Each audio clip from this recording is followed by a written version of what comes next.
Le Mans, June 12, 1999. Saturday warm-up session, 9 in the morning. Peter Dumbreck is running the Circuit de la Sarthe at approximately 300 kilometers per hour in the Mercedes CLR, car number 5. He reaches the Indianapolis corner, a long, sweeping left with a subtle crest in the road mid-corner. The car's nose tilts up. For the next several seconds, the Mercedes CLR is not a race car. It clears the barriers, rotates in the air, and comes down in the tree line. The safety cell holds. Dumbreck climbs out. Here is what you need to know before anything else.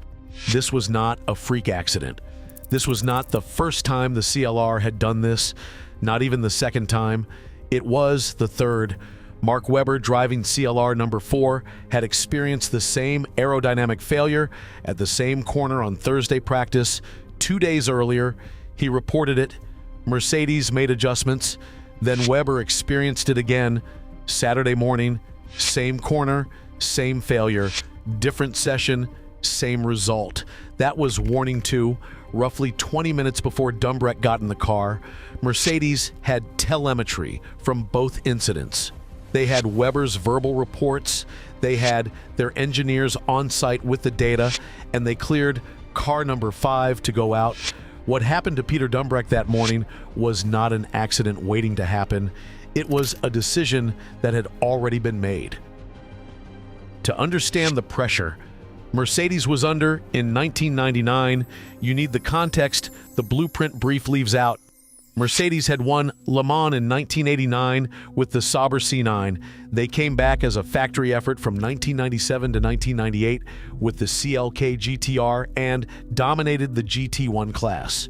They were a team that expected to win.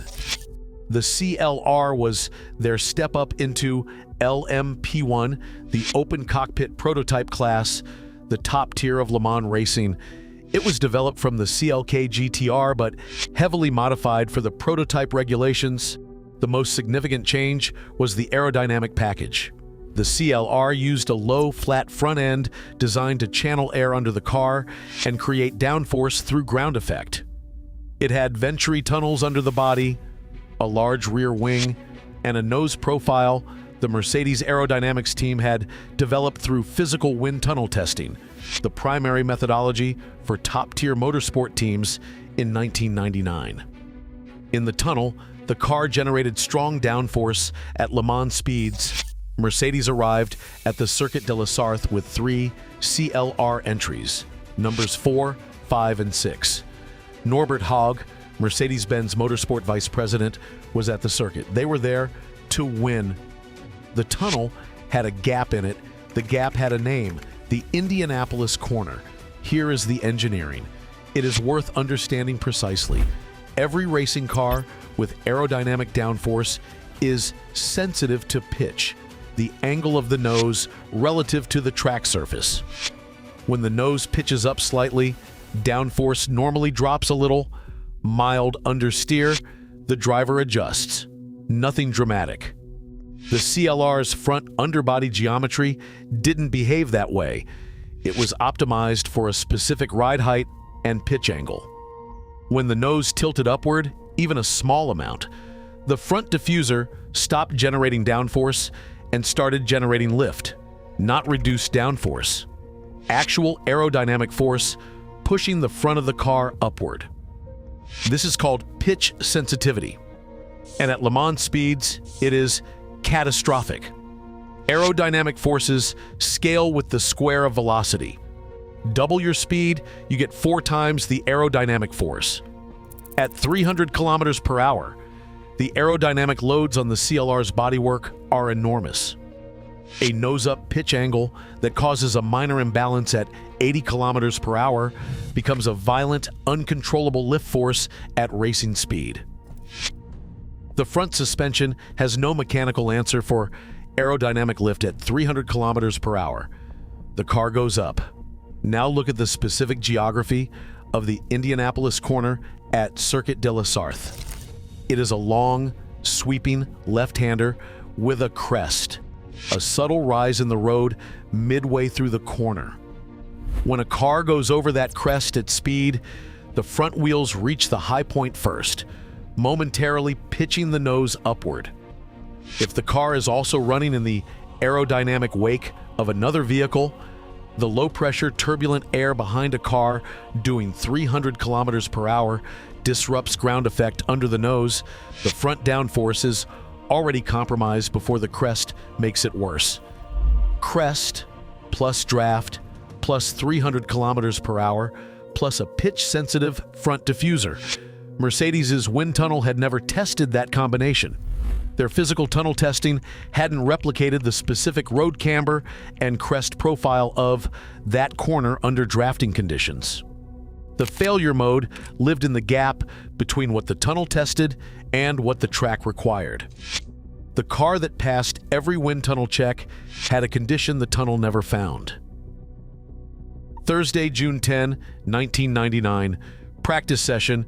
Mark Webber is running CLR number 4 through the Indianapolis corner. The car becomes briefly airborne. It lands. Webber continues. He radios back to the pit wall and reports what happened. This is warning 1. Documented. On the telemetry. In the driver's report, Mercedes' engineers pull the data. The aerodynamic anomaly is there in the numbers. A front lift event at the Indianapolis corner. The team makes aerodynamic modifications, adjustments to the front end to try to address the pitch sensitivity. They decide the car can continue. Here is the part that matters. The specific modification they made after Thursday was not sufficient to eliminate the failure mode. They would find that out on Saturday. What they had on Thursday was a data point. What the data point said clearly was that under certain conditions, at a specific location on this track, this car generates aerodynamic front lift at racing speed. The decision to continue racing was a judgment call. In motorsport, those calls happen constantly, but the data existed and the decision was made with it in hand. Saturday morning, June 12, warm-up session, 9:00 to 9:45 a.m. Mark Webber, CLR number 4, reaches the Indianapolis corner again. The car goes airborne a second time, more severely than Thursday. The car is damaged. Webber stops. He climbs out and reports again what happened. Warning 2. Same driver, same car type, same corner, same failure mode. Now documented twice in 2 separate sessions with the telemetry to prove it. At this point, the Mercedes team has something beyond a data point. They have a pattern, a repeatable aerodynamic failure at a specific location on this track that their Thursday modifications did not fix. Norbert Haug is at the circuit. The engineering team has the telemetry from both incidents sitting in front of them. Car number 5, Peter Dumbreck's car, is in the pit lane. The FIA Post-Incident Investigation and subsequent reporting, including Dumbreck's own 2019 interview with Autosport, confirms that car number 5 was cleared to go out during that same warm-up session. The specific internal deliberation, what was said between Webber's second crash and Dumbreck going out, who authorized it, what risk assessment was made, is not fully documented in public records. What is documented is that approximately 20 minutes after Webber's second incident, Peter Dumbreck was in car number 5 at the Indianapolis corner. The car pitched up at 300 kilometers per hour with the same pitch-sensitive front diffuser. At the same location where this had happened twice before, the result was the same, except this time, the car didn't land on the track. In his 2019 Autosport interview, Dumbreck described the moment. He had no warning before the car became airborne. There was nothing to react to.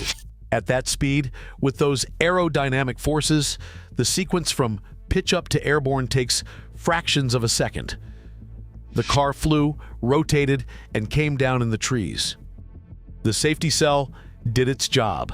Dumbreck walked out with minor injuries. The third incident was not an aerodynamic mystery. It was the third occurrence of a documented failure mode. The engineering already had 2 examples in its own data before Dumbreck ever reached that corner. Norbert Haug made the call immediately after Dumbreck's crash. All 3 CLR entries, including the cars that hadn't crashed, were withdrawn from the 1999 race. Mercedes did not participate in the 24-hour race that year. The CLR never raced again. Mercedes pulled out of the FIA GT World Championship entirely. The program was canceled. The FIA Post-Incident Investigation confirmed aerodynamic pitch sensitivity as the cause and identified the gap between wind tunnel testing conditions and real on-track behavior as the engineering failure point.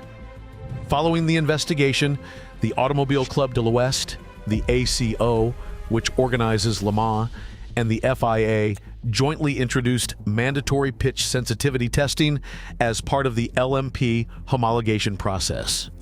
Every prototype entered for Le Mans must now demonstrate controlled aerodynamic behavior across a range of pitch angles before it is approved to race. That requirement did not exist before June 12, 1999. Mark Webber, the driver who experienced this failure mode twice and walked away both times, went on to Formula One with Red Bull Racing and came within 1 championship point of the 2010 World Drivers' title. He has given measured interviews about 1999 but does not dwell on it publicly. Peter Dumbreck continued racing DTM GT championships, endurance programs for over 2 decades after his car landed in the trees at Le Mans. His professional career outlasted the CLR program by a considerable margin. The CLR was not built by reckless engineers. The aerodynamic design was the product of serious professional work using the most advanced physical testing available in 1999. Wind tunnel methodology at that level is rigorous. The data it generates is real. The tunnel's limitation is that it only tests what you tell it to test. It doesn't know about a specific road crest at a specific corner on a specific circuit where cars draft through at 300 kilometers per hour. That is not a flaw in tunnel technology. It is a boundary condition of testing methodology. The CLR's specific failure mode lived precisely in that boundary. The forensic engineering verdict is that Mercedes built a car with a pitch sensitivity condition their testing process was not designed to catch. That happens in racing. Cars have failed for reasons their designers didn't anticipate before. The forensic corporate verdict is different. After Thursday's incident, the boundary condition was no longer invisible. After Saturday's second Webber crash, it had been demonstrated twice with telemetry. The decision to send car number 5 out 20 minutes later was made with that evidence available. The ACO homologation rules that came out of this now require every Le Mans prototype to prove it doesn't fly before it races. The CLR's 3 airborne incidents effectively wrote the test criteria that protect every driver who has raced at Le Mans since 1999. Peter Dumbreck paid for those criteria with his car. Mercedes has not returned to Le Mans as a factory sports car entry. The Indianapolis corner still has the crest. Modern LMP cars go through it cleanly because the rulebook now accounts for exactly what happens when they don't. That rulebook was written in the tree line off the Indianapolis corner on a Saturday morning in June 1999 on the 3rd time